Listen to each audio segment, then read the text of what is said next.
like that. I was giving my research report some much-needed consideration. But you were just standing over there, staring into space. Not at all. I was just thinking of a name for a new subspecies of sweet flower I propagated. It has seeds that are 4 times as large as normal. Oh, are you interested? Wonderful. Next time, please allow me to show you the fruits of my work. It's a shame. If I wasn't coming to this mountain, I would have brought some samples with me. Yeah, weren't you doing research in the city? How come you're here? Timaeus and I were helping Albedo organize research data. Timaeus just left, in fact. You didn't run into him? Sure didn't. He said that he wasn't as sharp as Albedo when it came to data. By quite a long shot, in fact. The significance of some things Albedo is able to grasp almost immediately, but we, on the other hand, take considerable time. I fear that this must be the difference in our knowledge and experience showing. Timaeus seemed rather depressed about the matter. He said he was going to take a walk, so I'm currently settling the leftover affairs myself. I was originally going to take a look around myself after finishing up here, but unexpectedly, I gleaned some interesting data from these reports. But, well... guess my search for secrets will have to wait. Secrets? Ooh, what secrets? Actually, do you two have time right now? Don't have anything on us but that. Then, could I ask you for a favor? In truth, I feel like Albedo is concealing something from myself and Timaeus. But isn't he your teacher? What would a teacher have to hide from his students? That's true, but I feel like he's always hiding something. It is my personal guess that it is some great secret of alchemy. Wait, how are you so sure? Timaeus and I are both passionate researchers of alchemy. If it was anything else, Albedo wouldn't have any reason to hide it from us. You do have a point. Could you help me investigate what it is that Albedo's hiding? Please. I'm just too curious. What do you think? Yes! Thank you, thank you! All right. Let's take a little trip, shall we?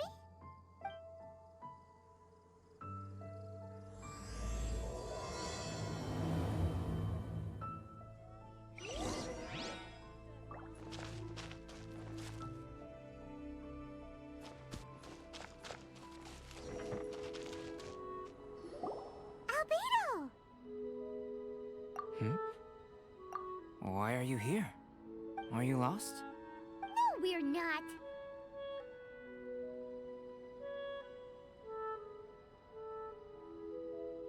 A secret?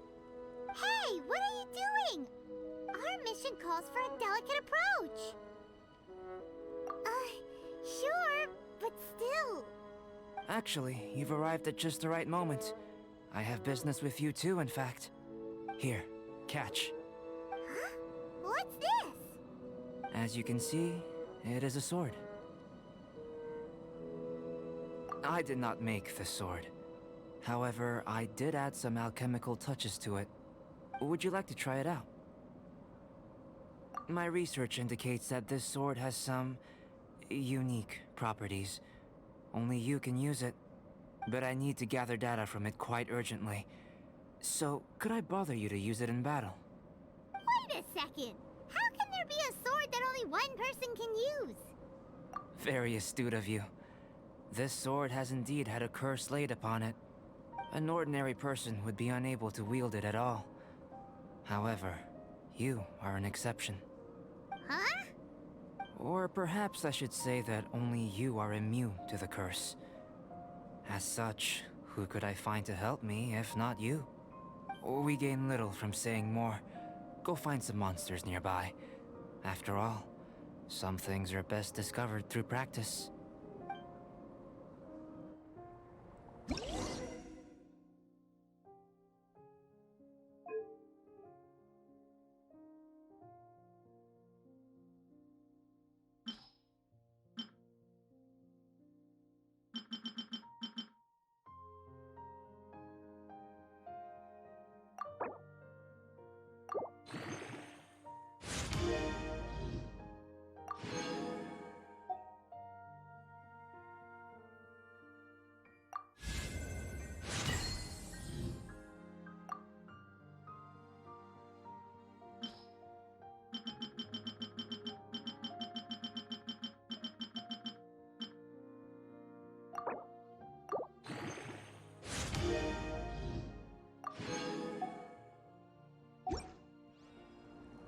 adventuring, as in business, you always have to seize the opportunity.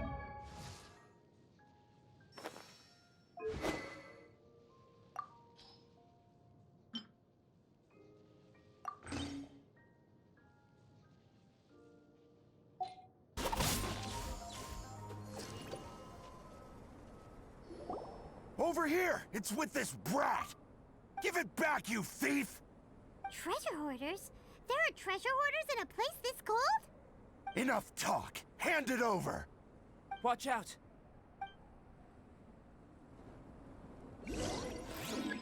Time for takeoff. I got careless. Should. Now that's rich! Treasure hoarders calling us thieves? They certainly arrived quickly. Goodness, no. They seem to have been talking about this sword. What's going on? Why are you looking at me like that? Of course I didn't steal this sword. Not long ago, the Knights caught a band of treasure hoarders outside the city. The goods they were smuggling were also impounded. This sword was one of those items. We believed it to be stolen plunder, but no one came to claim it. Nor could we find out where it came from, so it languished in our stores. I noticed it quite by chance while in our storehouse. To tell you the truth, such an old sword would see little use outside of alchemy. You claimed it for yourself? Just like that? So, then what happened? You just took it with you? Indeed. And I initially intended to perform some experiments on it, but I unexpectedly discovered its true origins in the process.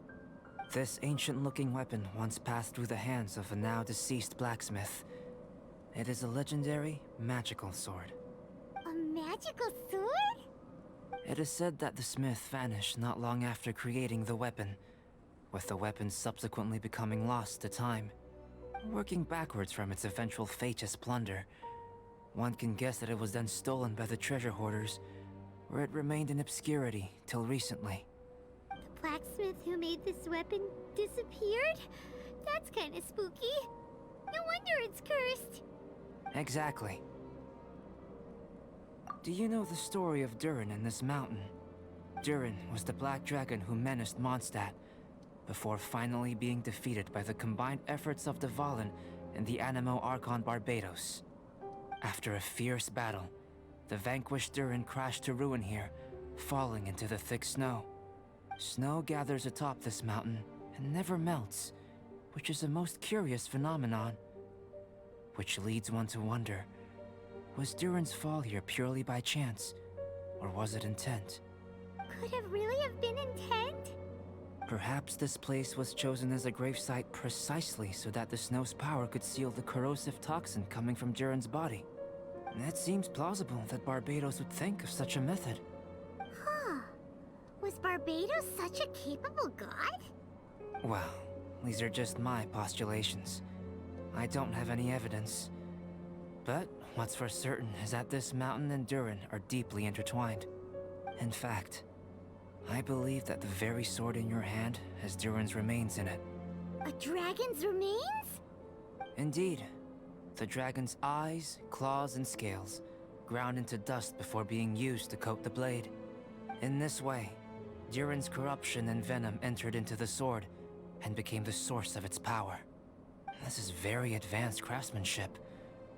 I presume that having successfully forged the weapon, the smith must have tried it out themselves in their joy. But using the sword in battle would have allowed the corruption to seep through the blade's handle and into their bodies. Ordinary mortals cannot withstand such power. The blacksmith must then have fled, driven mad by the curse, before meeting their end in some unknown place. You've purified the Valen's tears before, which is a very rare ability indeed. This ability has protected you from being corrupted or poisoned, and you can completely eliminate their effects, which is why you and only you can properly wield this sword. Still, this sword really is huge. Yikes! It's glowing! As far as I'm concerned, this is where the real experiment begins. This sword is still very weak at present.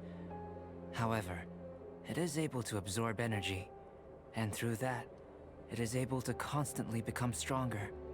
In some sense, you could even say that it is a living thing.